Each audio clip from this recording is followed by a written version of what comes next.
आपका mic mute कर लीजिए।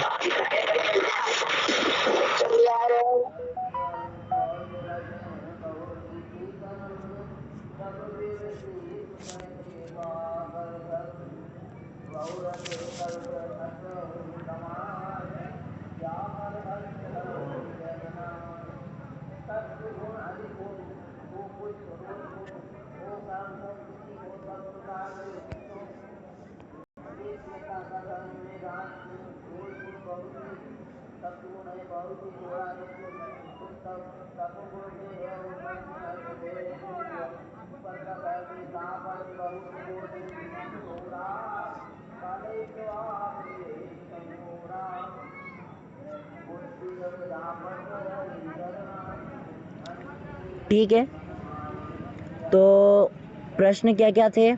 लग्न भाव का आपको कार्येश निकालना था, चतुर्थ भाव का निकालना था शायद, है ना? या फिर छठे भाव का निकालना था? नहीं आचार्य जी, लग्न आचार्य जी छठे भाव का। छठे भाव का, जी जी।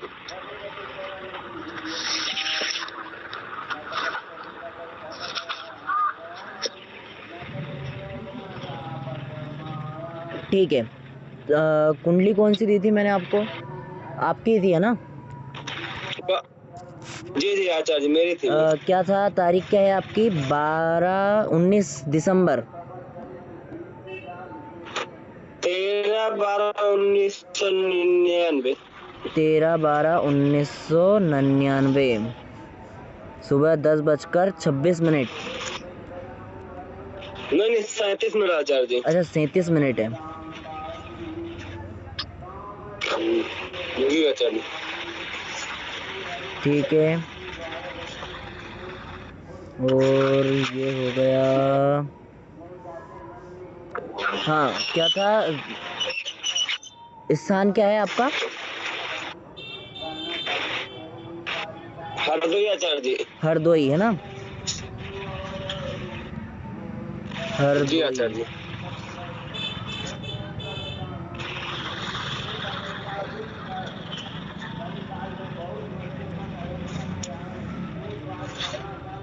हरदोई यही है। हरदोई 27 का था क्या? ठीक है, यही है।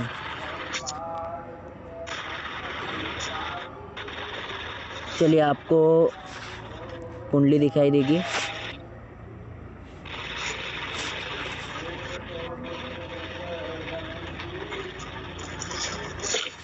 कुंडली दिखाई दे रही है?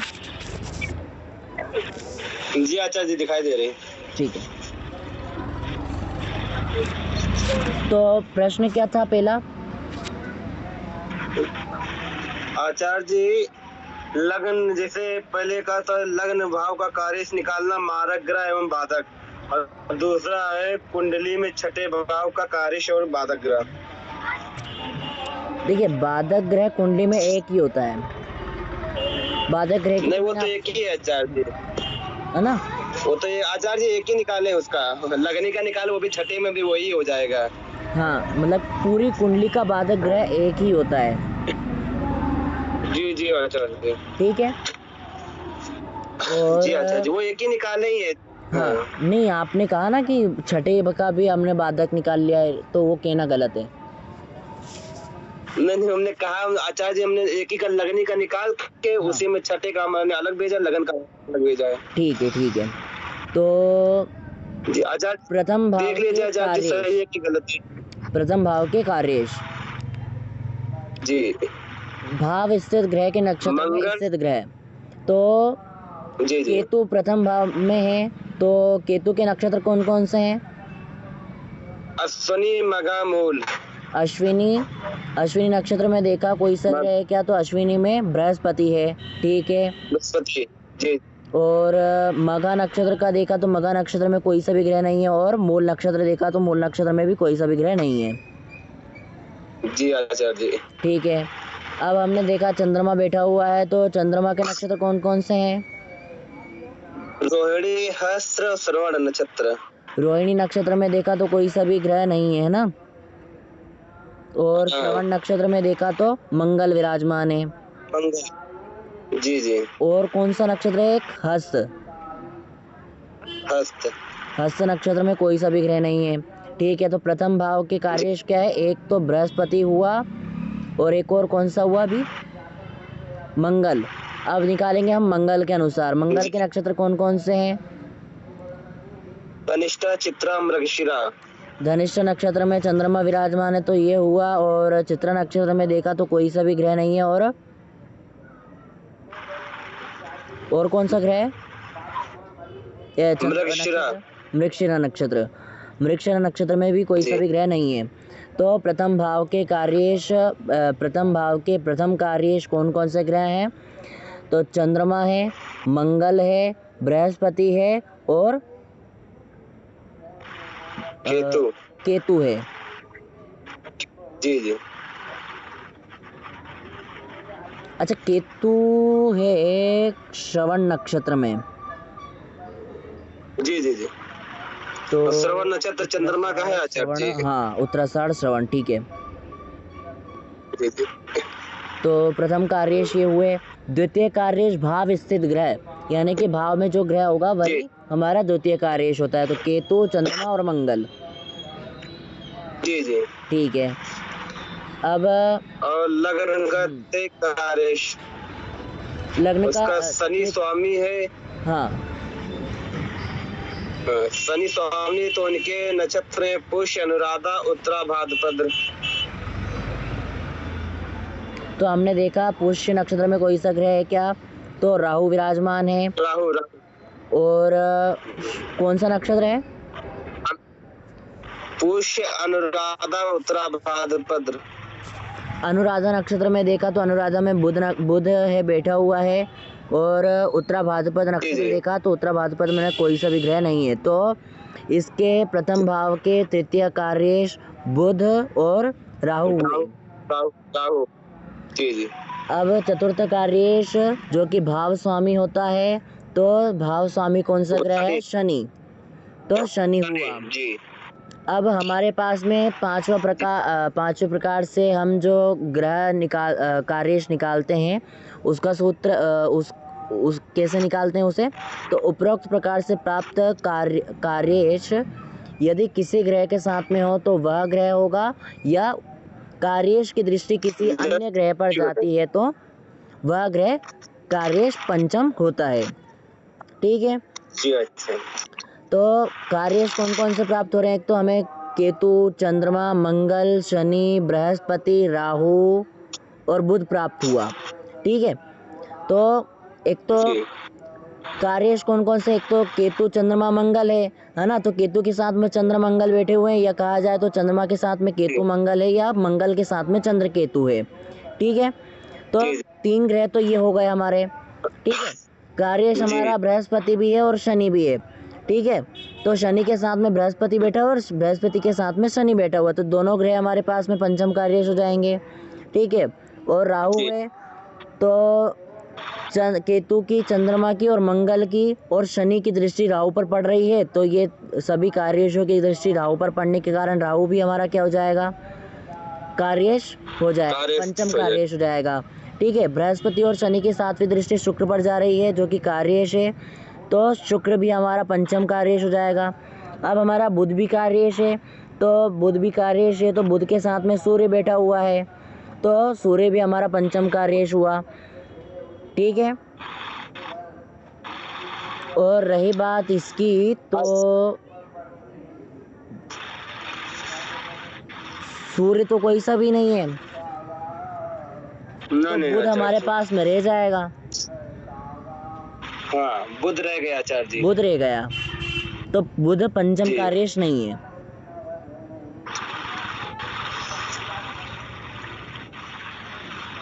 किसी की दृष्टि तो नहीं जा रही ना इस पर? नहीं जा रही। नहीं, उसकी नहीं जा रही है। नहीं जा रही है ना। ठीक है। तो हमारे बुध को छोड़कर सभी 8 ग्रह हो गए।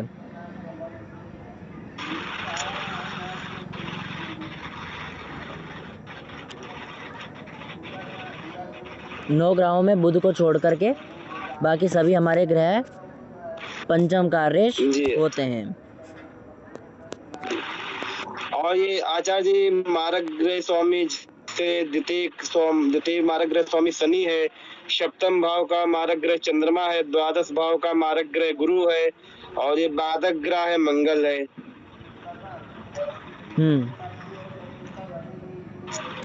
जी।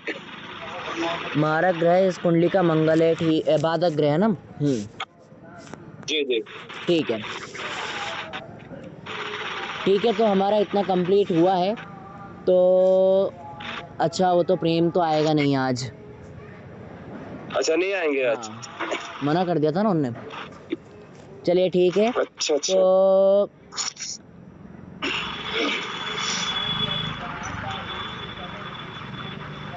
आचार्य जी उसका देख लीजिए, छठे भाव का स्वामी कार्येश। हाँ, छठे भाव का हमारा रह गया। तो छठे भाव का प्रथम कार्येश नहीं है, द्वितीय कार्येश नहीं है, क्योंकि भाव स्थित ग्रह के नक्षत्र में स्थित ग्रह, तो भाव में कोई सा भी ग्रह नहीं है तो प्रथम कार्येश होगा ही नहीं। द्वितीय भी है भाव स्थित ग्रह, तो दूसरा कार्येश भी नहीं हुआ। तीसरा है हमारे पास में भाव स्वामी के नक्षत्र में स्थित ग्रह, है ना, भाव स्वामी के नक्षत्र में स्थित ग्रह। तो भाव स्वामी हुआ हमारा बुध। बुध के नक्षत्र कौन कौन से होते हैं? अश्लेषा, ज्येष्ठा, रेवती। अश्लेषा नक्षत्र देखा तो अश्लेषा नक्षत्र में कोई सा भी ग्रह नहीं है। ज्येष्ठा नक्षत्र में देखा तो सूर्य स्थित है, और अश्लेषा, ज्येष्ठा और रेवती नक्षत्र देखा तो रेवती नक्षत्र में कोई सा भी ग्रह नहीं है।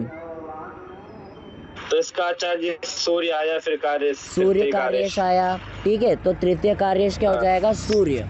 ठीक है, और आगे हमने निकाला इसमें कि चौथा कार्येश निकाला हमने, तो भाव स्वामी ग्रह चतुर्थ कार्येश होता है। तो छठे भाव का स्वामी हुआ बुध, तो बुध हमारा चतुर्थ कार्येश होता है। ठीक है, पंचम कार्येश निकाला हमने, तो 2 कार्य से हमें कार्येश प्राप्त हुए, एक तो सूर्य प्राप्त हुआ और एक बुध प्राप्त हुआ है।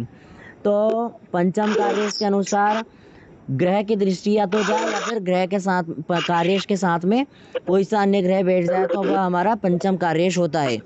तो सूर्य कार्येश और एक बुध कार्येश है, तो सूर्य बुध के साथ में है और बुध सूर्य के साथ में है, तो दोनों ग्रह हमारे पंचम कार्येश हो जाते हैं। सूर्य की और बुध की 7वीं दृष्टि होती है, तो 7वें ग्रह पर यानी कि 7वें भाव में कोई सा भी, मतलब कि एकादश भाव में बैठे हुए हैं और एकादश से भाव से गिनती गिनने पर 7वें भाव पर 7 भाव गिनने पर तो 5वां भाव आ जाता है। 5वें भाव पर कोई सा भी ग्रह विराजमान नहीं है, तो दृष्टि के अनुसार नहीं हुआ, केवल हमारे सूर्य और बुध दोनों ग्रह पंचम कार्येश। आचार्य जी हमने सूर्य नहीं लिखा, हम भूल गए। सूर्य पंचम का, बुध लिखा, सूर्य नहीं लिखा, भूल गए इसको लिखने के लिए। सूर्य को नहीं लिखा आपने, सूर्य को लिखना चाहिए ना। अरे ध्यान नहीं हो।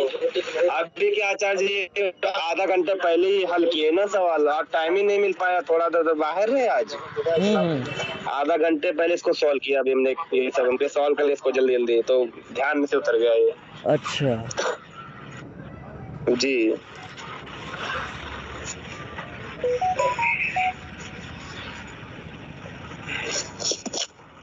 चलिए ठीक है, कोई बात नहीं।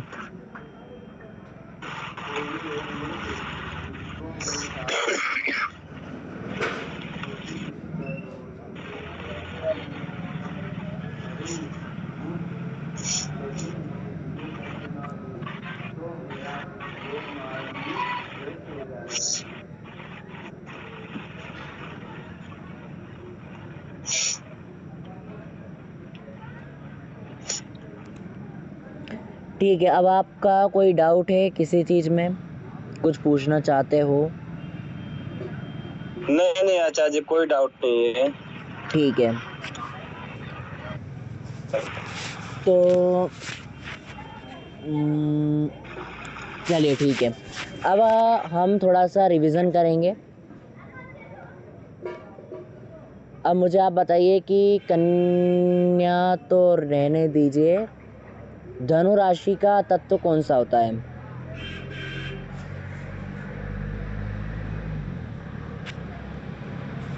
आवाज आ रही है मेरी?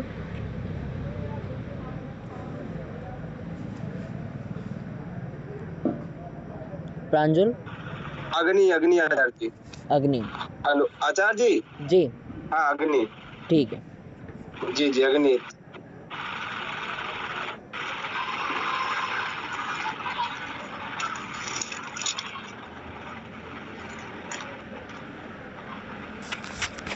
ठीक है। मेष राशियां कौन सी होती हैं? मतलब आचार्य जी तत्व बताना है कि और कुछ बताना आचार्य जी? पुरुष जाति की राशियां कौन सी होती हैं?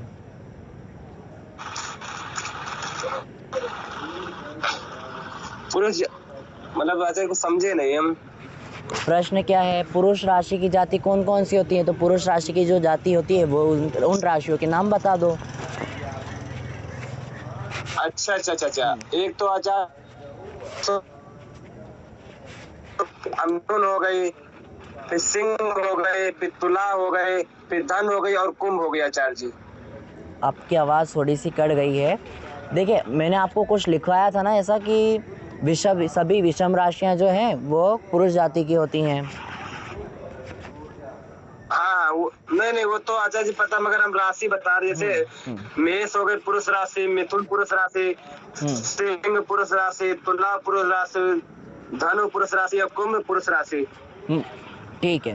बाकी विषम ये राशि है और स्तंभ राशि वो स्त्री होती है, हम ऐसे बता रहे हैं आचार्य जी। ठीक जी। है।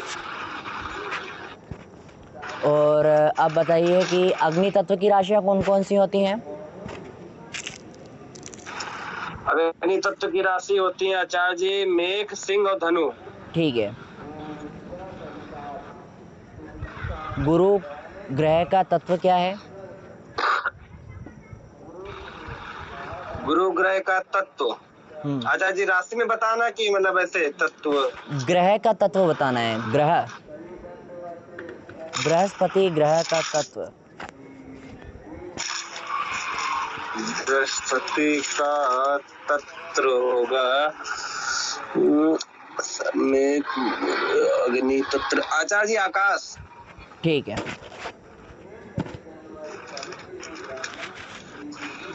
और सूर्य का तत्व? सूर्य का आचार्य जी अग्नि। ठीक है।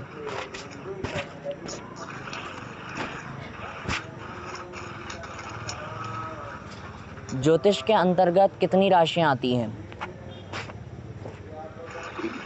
12 राशि आचार्य जी मेघ, वृक, मिथुन, कर्क, सिंह, कन्या, तुला, वृश्चिक, धनु, मकर, कुंभ, मीन। ठीक है। ज्योतिष के अंतर्गत आने वाले 9 ग्रहों के नाम?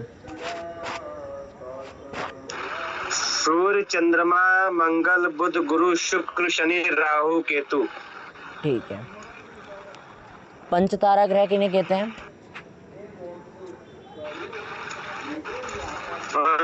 पंचतारा ग्रह सूर्य, चंद्रमा,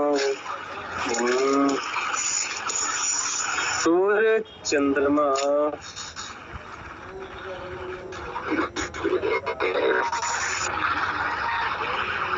शायद सूर्य चंद्रमा नहीं होते। मंगल बुध गुरु और शुक्र एक आचार्य और कोई होता है। मंगल बुध गुरु शुक्र ये तो पता है, एक और कोई होता है वो आचार्य याद नहीं आ रहा है। शनि? शनि, हाँ आचार्य जी शनि होता होगा। सूर्य चंद्रमा तो होते नहीं। पंचतारा ग्रह, ये तो हमें पंचतारा ग्रहों के नाम क्रमशः मंगल, बुध, गुरु, शुक्र, शनि होते हैं। ये सूर्य चंद्रमा तो आचार्य जी मार्ग ही रहते हैं, ये तो हमें पता था, ये भूल गए थोड़ा। और राहु जो केतु वो वक्री गति होते हैं, पूर्व दिशा मुख करते हैं। और ये जो 5 ग्रह होते हैं इनकी गति दोनों प्रकार की होती है। राहु केतु की गति कैसे मुखी होते हैं? पश्चिम अभिमुखी होती है कि पूर्व अभिमुख होते हैं? दोनों, पूर्व दिशा तरफ मुख करना पूर्वामुख कहते हैं, पश्चिम मुखा भी कहते हैं। नहीं, राहु केतु किस दिशा में भ्रमण करते हैं? पश्चिम की ओर मुख करके भ्रमण करते हैं या पूर्व की ओर? शायद पश्चिम मुख तरफ। ठीक है।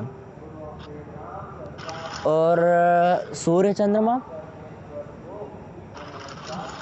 ये आचार्य जी मार्गी रहते हैं, ये दोनों तरफ चल, नहीं नहीं नहीं, ये शायद पूर्व दिशा तरफ होते हैं।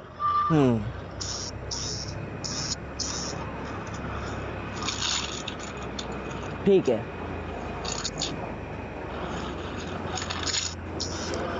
वक्री और मार्गी होने वाले ग्रहों के नाम बताइए। वक्री और मार्गी वाले आचार्य जी? हाँ, जो सूर्य चंद्रमा मार्गी होते, सूर्य चंद्रमा मार्गी होते, राहु केतु वक्री होते हैं।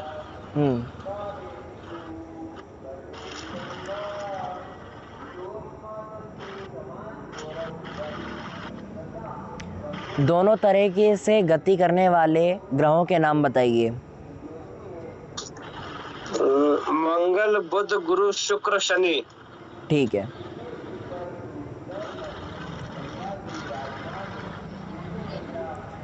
ग्रह की स्थिति को निकालने की दो गति बताइए, गतियों के नाम। वो एक अक्षांश गति, एक रेखांश गति आचार्य जी। ठीक है।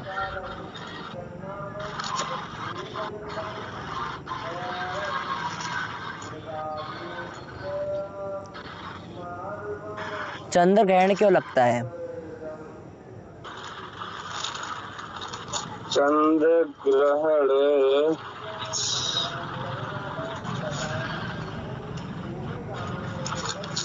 तो जिस चंद्र ग्रहण का तो भूल गए, शायद याद नहीं आचार्य जी। कुछ मतलब जैसे चंद्रमा के कोई चारों तरफ ब्राह्मण करते राहु केतु, और सूर्य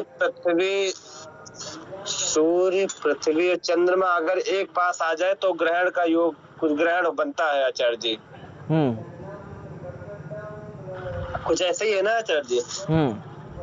तो पूरा याद नहीं आ रहा आचार्य जी। जब पृथ्वी, चंद्रमा और सूर्य एक ही अक्षांश पर, है ना, मतलब कि कुछ अक्षांशीय स्थिति पर, समीप अक्षांशीय स्थिति पर तथा रेखांशीय स्थिति पर होने पर चंद्र ग्रहण का योग बनता है। ऐसे आचार्य जी सूर्य ग्रहण का भी योग बनता है? हाँ, देखिए, चंद्र ग्रहण का बनता है जब सूर्य और चंद्रमा के बीच में पृथ्वी आती है। ठीक है। अच्छा। और सूर्य ग्रहण का बनता है जब सूर्य और पृथ्वी के बीच में चंद्रमा आ जाता है, वो सूर्य ग्रहण होता है। अच्छा। हाँ। चंद्रमा आ जाए, अच्छा। हाँ। लिख ले इसको, चंद्रमा आ जाए तब सूर्य ग्रहण बनता है। ठीक है अच्छा जी, ये चलो एक पॉइंट लिख लिया।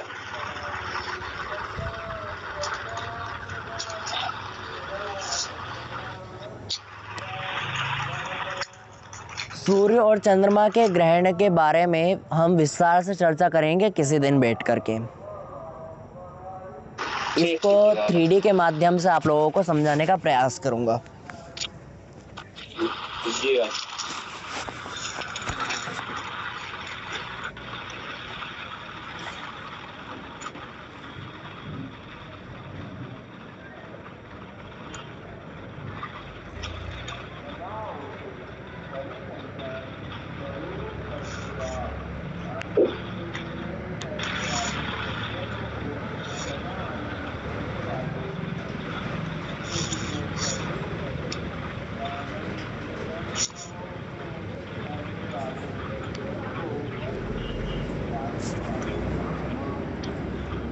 आचार्य जी कुछ ग्रहों की अवस्था भी होती है क्या आचार्य जी? बाल अवस्था, वृद्ध अवस्था?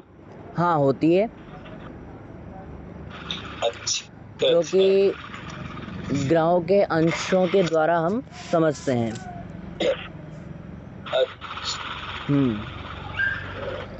और ये आचार्य जी कला विकला, ये क्या होता है आचार्य जी? कला विकला अंश का 60वां भाग कला होती है और कला का 60वां भाग विकला होती है। विकला। जैसे आचार्य जी सूर्य एक राशि में आचार्य जी 1 महीना रहता है। हाँ हाँ, हमने वो किताब में देखा था उसपे। और चंद्रमा शायद सवा 1 दिन की या 2 दिन 2.5 कुछ दिन, कैसे के रहता है। 1 दिन रहता है।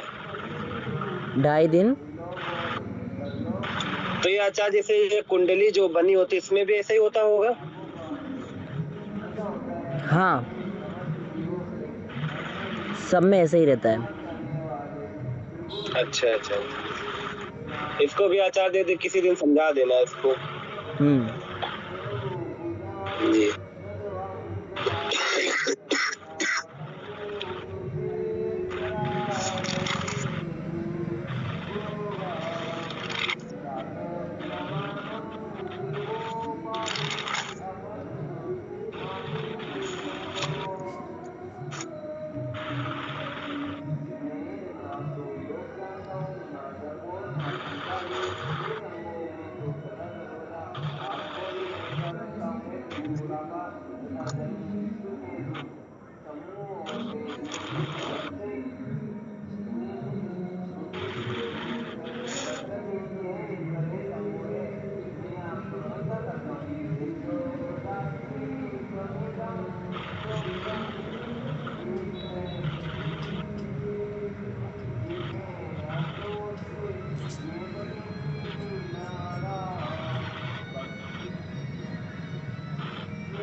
ठीक है, तो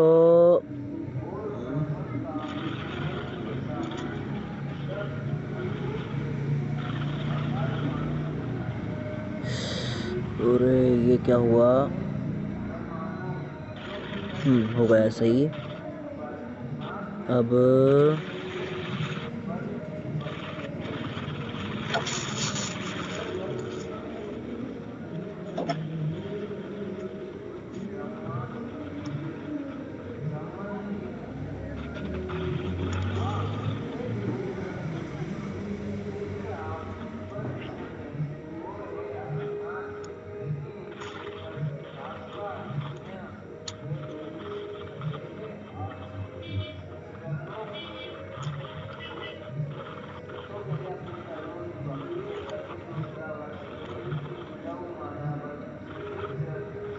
चलिए ठीक है, वो तो हो गया, इसको छोड़ देते हैं। तो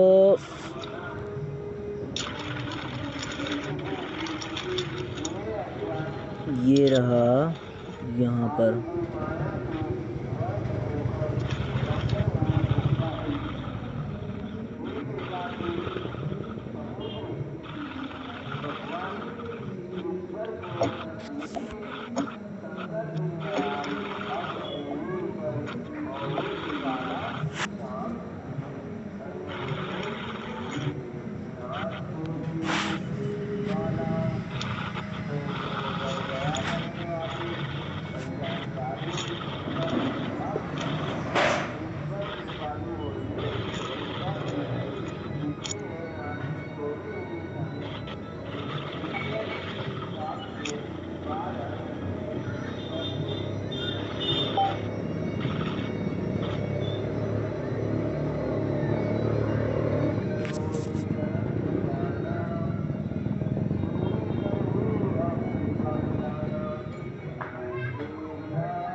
देखिए, एक मिनट, आपको स्क्रीन दिखाई दे रही है क्या? नहीं दिखाई दे रही है अभी, है ना? एक मिनट। नहीं आचार्य भी नहीं दिख रहे।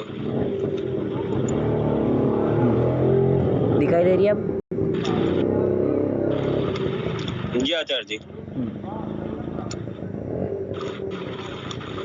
सेंटर में बना नहीं है। देखिए, जैसे कि सूर्य का सेंटर डॉट मैंने लिया, है ना? सेंटर जी। लिया मैंने। अब अगर मैं इसको हल्का सा इधर की साइड सूर्य को भी सेंटर में ले लेता हूँ, लेकिन चंद्रमा यहाँ पर सेंटर में नहीं आ रहा है ना? तो अब जैसे कि हम ये चंद्रमा को लेकर के जाते हैं यहाँ से, इस तरह से सेंटर की ओर लेकर के आए। अभी वापस से थोड़ा पीछे, ये सेंटर में आया।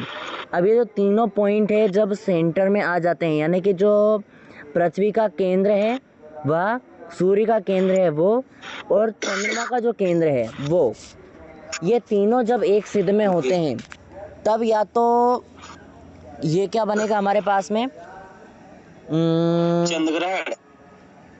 हाँ, चंद्रग्रहण। नहीं, ये नहीं बनेगा, सॉरी इसमें मिस्टेक है, इसको उठाना पड़ेगा, और ये उठेगा नहीं। लेकिन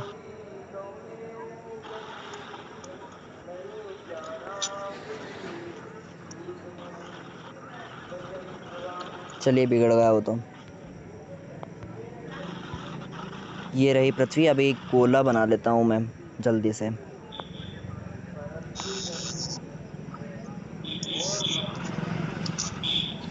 हेलो जी, एक मिनट रुकिए। हाँ क्या?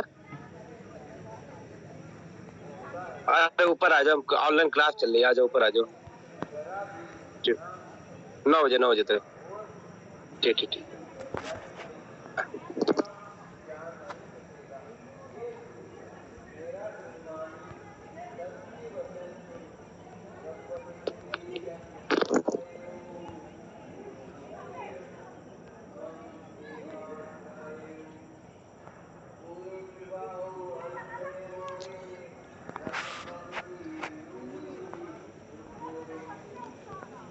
ठीक है,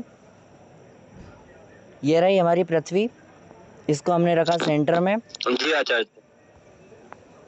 अब हम निकालते हैं चंद्रमा को। ये रहा हमारा चंद्रमा, इसको हमने रखा सेंटर में,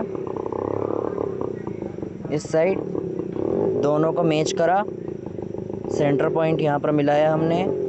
लगभग सेंटर तो पूरी तरीके से मिल नहीं पाएगा, कोई बात नहीं आचार्य, हम समझ लेंगे, ठीक है। थोड़ा आप समझा देना ना। अब हम निकालते हैं सूर्य।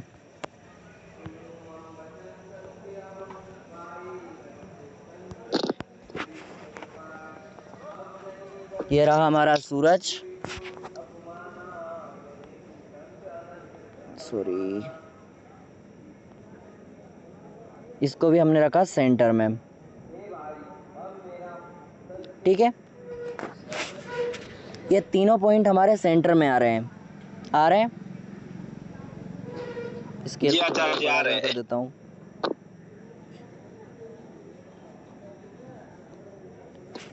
चंद्रमा के केंद्र में, पृथ्वी के केंद्र में, और सूर्य का केंद्र, सूर्य केंद्र जी, ये तीनों केंद्र आपस में मिल रहे हैं। ठीक है, अब जी इस खगोलीय गणना में डायरेक्टली क्या मेन होता है, आपका ज्यामिति मेन होती है ना? आप इसको बीजगणित के द्वारा नहीं निकाल सकते, मतलब कि सूत्रों के आधार पर हम निकाल सकते हैं, परंतु ज्यामिति का जब तक ज्ञान नहीं होगा तब तक वो बीजगणित भी हमारा किसी काम का नहीं है। नहीं तो डायरेक्टली देखिए, सेंटर पॉइंट में आए। अब ये हमारा कौन सा ग्रहण बनेगा? तो चंद्र ग्रहण। जब सूर्य और चंद्रमा के बीच में जब पृथ्वी आती है तो क्या होता है? हमारा चंद्र ग्रहण। ठीक है, अब जी आचार्य जी। जैसे कि कोई सा भी ग्रह आगे पीछे हो, अब ये जैसे कि ये जा रहा है ना, ये इधर की साइड पूर्व की ओर, उत्तर, जी है ना। जी जी जी अब ये जी जैसे जैसे जाएगा, अब जैसे देखिए ये रहा इसका स्पर्श, मतलब कि स्पर्श किसे कहते हैं कि चंद्रमा का जो कोना होता है ना, जो उसकी जो जहाँ से परिधि, उसकी जो मतलब कि परिधि है, जैसे ही उस परिधि को टच करता जी है जी उसे हम बोलते हैं स्पर्श। ये तो डायरेक्टली अभी तो मोक्ष वाला हो जाएगा, ये मोक्ष बोलते हैं इसे, है ना। अब डायरेक्टली जैसे कि सेंटर पॉइंट पर, जैसे कि ये है इसके यहाँ पर से टच कर रहा है ना, जो परिधि है चंद्रमा की वो स्पर्श यहाँ से कर रहा है, तो यहाँ से ग्रहण चालू होगा। और ठीक है, ये स्केल हिल गई।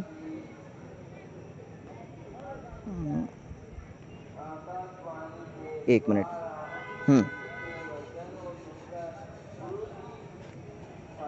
इसको ही हटाना पड़ेगा। अरे वो तो फिक्स ही हो गया, वो तो हो गया। अब ये देखिए जैसे कि इसको वापस से जमा देते हैं, इसको वापस से सेंटर में किया। अब ये रहा हमारा चंद्रमा, और ये हमारा चंद्रमा चला, ठीक है। अब ये सेंटर में आया, यानी कि इसका अर्थ हो जाएगा कि जब जैसे कि ये जब तीनों केंद्र एक साथ आ जाते हैं, तो तीनों केंद्रों का एक साथ आना यानी कि एक ही रेखांश पर आ जाना, इसका अर्थ होता है कि अमांत का समय, है ना, या सॉरी ये वाला जो रहेगा वो हमारा पूर्णिमा का अंत का समय रहेगा, यानी कि पूर्णिमा पूरी हो चुकी होगी, और फिर जस्ट उसके बाद में जी प्रतिपदा का प्रारंभ होता है, ठीक है। तो धीरे धीरे जैसे जैसे ये होता जाता है और फिर ग्रहण पूरा हो जाता है।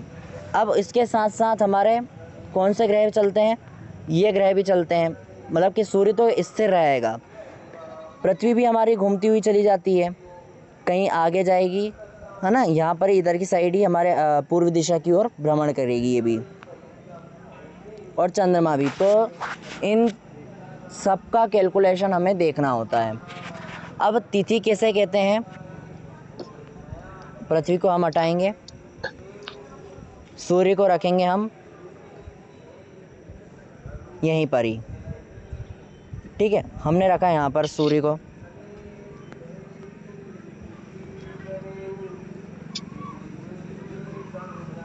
और चंद्रमा को रखा हमने यहाँ पर, ठीक है। अब इन दोनों के सेंटर पॉइंट को हमने मिलाया, ज़्यादा आ नहीं पाएगा, समझने के लिए है केवल। तो जी जी आचार्य जी, समझ लेंगे। अब देखिए दोनों सेंटर में है, और दोनों देखिए इस किसी चीज़ को हमने मान कर जी जी रखा, आचार्य, सेंटर में। है ना, हमने माना कि जी 0 डिग्री कौन सा रहेगा हमारा, देखिए यहाँ से ये यहाँ तक चलेगा, चौथाई भाग हमारा हो जाएगा 90 डिग्री, तो ये होगा हमारा 90 डिग्री यहाँ तक, ठीक है। ये हो जाएगा हमारा कितना, जी 180 डिग्री,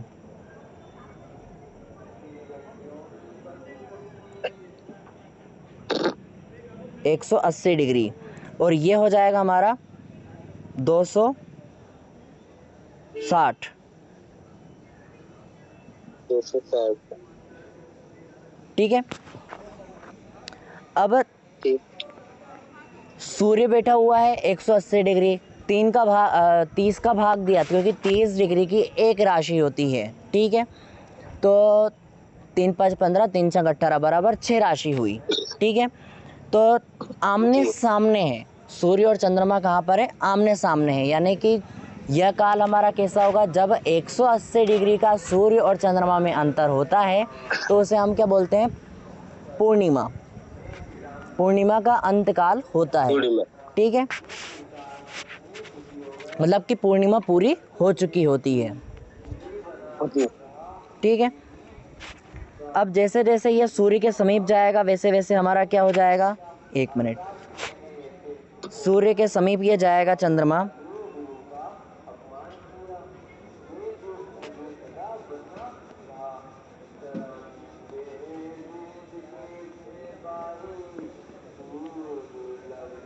जैसे जैसे ये यहाँ पर जाएगा सूर्य के समीप, वैसे वैसे हमारा ये वाला जो पक्ष होगा ये हमारा क्या हो जाएगा, कृष्ण पक्ष। अब जैसे जैसे ये यहाँ पर आता जाता है, अब ये 90 डिग्री का अंतर बचता है।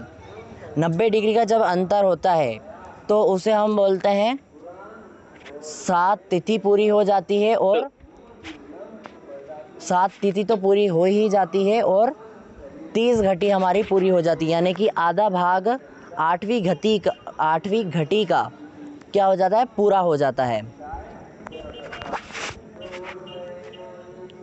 सॉरी, 8वीं तिथि का आधा भाग पूरा हो जाता है।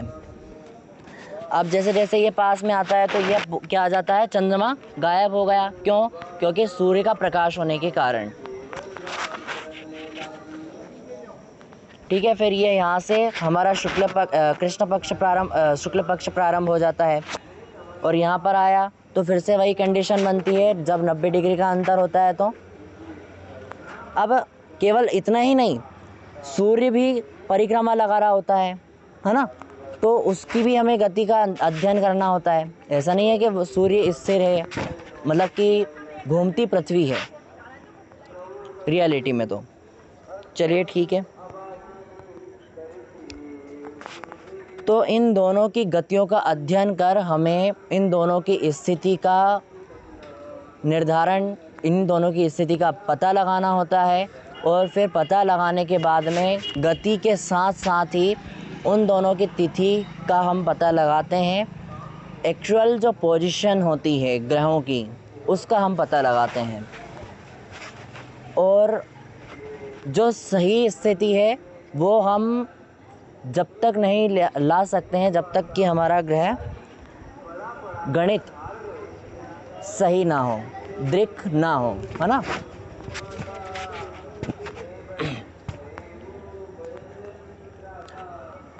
आवाज आ रही है मेरी? जी अच्छा जी, आवाज आ रही है आपकी। ठीक है, तो फलादेश के लिए तो हमने यहाँ तक इतना सीख लिया। जी अच्छा जी। कल से जी हम गणित का प्रारंभ करेंगे। गणित का? अच्छा जी, सुबह क्लास लगेगी 6:30 बजे वाली? हाँ लगेगी। अच्छा अच्छा, ठीक ठीक। दोनों ही टाइम रोज कक्षा लगेगी, लेकिन ठीक है ना। और सुबह का जो समय रहेगा हमारा 6:30 से 7:30 का, उसमें ये रहेगा कि जो हमारे रेगुलर तरीके से जो कक्षाएं चल रही है वो वैसे ही चलेगी, लेकिन 8 से 9 के कक्षा में हम थोड़ा सा बेसिक नॉलेज लेंगे कि क्या है क्या नहीं है ना। थोड़ा सा हम आयुर्वेद के बारे में जानेंगे, आयुर्वेद और ज्योतिष को कनेक्ट करके देखेंगे इस तरह से, और फिर योग को हम कनेक्ट करके देखेंगे कि क्या है क्या नहीं है। थोड़ा सा हम व्याकरण की ओर जाएंगे, वेद की हम बात करेंगे, उपनिषदों की बात करेंगे, और न्याय दर्शन, सांख्य दर्शन, वैशेषिक दर्शन, थोड़ा विज्ञान की बातें हम करेंगे। तो 8 से 9 के बीच का समय यह रहेगा। ठीक है। वो आचार्य जी वो कह रहे थे वो मुहूर्त निकाल देना चंद्रमा जब का। हाँ ठीक है, वो आप मुझे व्हाट्सअप कर देना, मैं निकाल दूंगा। ठीक है आचार्य जी। जी ठीक है जी आचार्य। ठीक है, आपको कुछ पूछना है? नहीं कुछ नहीं पूछना आचार्य, इसका थोड़ा बस याद करेंगे, थोड़ा और चीजें इसका अध्ययन करते रहेंगे, याद कर ले इसको पूरा हम। ठीक है जी जी ठीक है, तो कल की कक्षा से हम गणित का भी प्रारंभ करेंगे, है ना। जी जी ठीक है जी आचार्य जी। ठीक है, प्रणाम आचार्य जी। सुदीन मस। प्रणाम आचार्य जी।